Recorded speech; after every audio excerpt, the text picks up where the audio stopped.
Avec la régularité d'une horloge suisse, les affaires de pédophilie se suivent et se ressemblent. Les médias, les maisons d'édition, Internet et j'en passe multiplient les confessions, les témoignages, les confidences et autres rumeurs sur le très sordide sujet de la pédophilie. À lire ou écouter tout cela, il se développe chez beaucoup d'entre nous une envie de vomir irrépressible. Les redoutables pervers qui s'attaquent impunément à ce qu'il y a de plus sacré, à savoir l'innocence et la pureté des enfants, devraient à l'évidence subir toutes les rigueurs de la loi. Ne rêvons pas. Le système politico-médiatico-juridique a l'art de protéger les pédophiles démasqués lorsqu'ils appartiennent à son sérail. Le système fera un peu de gesticulation pour endormir l'attention du bon peuple, puis passera à autre chose, ni vu ni connu, que je t'embrouille. Ce qui laisse à penser que le dit système peut générer des comportements pédophiles. Illustrons notre propos par l'exemple de Bernard Pivot, adulé pour sa culture encyclopédique, pour sa façon chaleureuse d'accueillir ses invités, pour sa mesure et son empathie.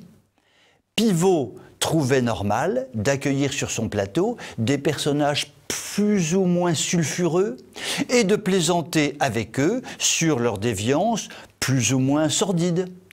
De la sorte, le respecté Bernard Pivot mettait bas, sans complexe et dans la bonne humeur, la protection des enfants. Nous pourrions multiplier les exemples de ce type. Cela dit, avec les gouvernements qui se succèdent et qui poussent toujours plus loin l'apprentissage de toutes les perversions sexuelles, notamment dans les écoles, les collèges et les lycées. Avec les médias qui poussent toujours plus loin l'exhibitionnisme de toutes les perversités dans ce qu'elles ont de plus cru. Avec les autorités morales, dont les églises catholiques et protestantes, qui refusent chaque année davantage de parler de morale sexuelle pour ne pas paraître ringard.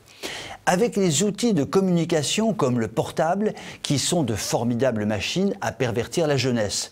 Avec tout cela, la perversion sexuelle ne peut que se développer à grande vitesse et la pédophilie, qui en est la fille, voit se dérouler devant elle un splendide boulevard.